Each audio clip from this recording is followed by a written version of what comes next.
Каждая крымско-татарская семья может поделиться историей о реликвии, которую в семье бережно хранят. Эти ценные истории много лет собирают организаторы конкурса «Айле де Герлеклере» – семейные реликвии.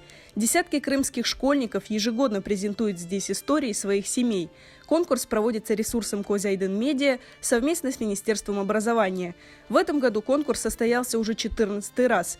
Из-за коронавирусных ограничений презентации проводились онлайн.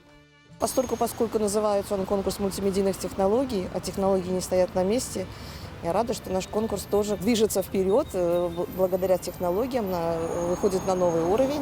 Работы на конкурсе представляют в 3 номинациях: рассказ о родном селе или городе, история старинных фотографий и сокровища из сундука, презентация семейных реликвий. Хочу сказать, что по предметам, конечно, приходит больше материалов.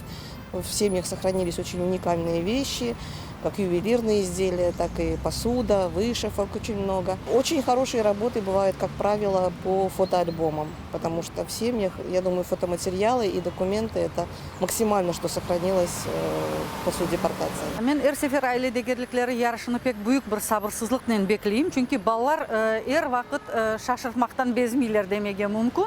Çünkü sefer yıl böyle bir unikal işler, unikal vakiyalar ortaya çıkar. Biz belledik ki biz endi 14 yıl içinde şeyini gördük. Lakin bu yılı daha ziyade şaşırtkan böyle bir milli degerliklerimiz var. En facialı, en ağır yıllarda bile onlar açılıktan ölmege hazırlar. Lakin bu şeyini satmaganlar ve ne diyeyim yıllarla, 10 yıllarla saklap kalganlar.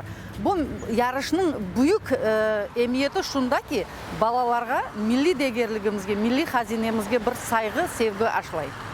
Эти золотые монетки хранятся в семье Анифи Муйдиновой из Буюконвар. В 1944 году одна из родственниц успела взять из дома горсть таких монет.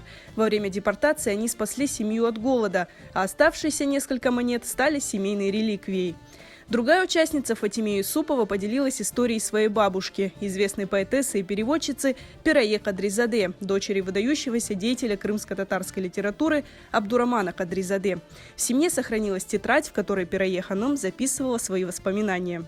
Каждая работа, представленная на Айле де Герлеклере, по-своему уникальна, хотя зачастую за этими историями и реликвиями трагедия отдельных семей и всего крымско-татарского народа.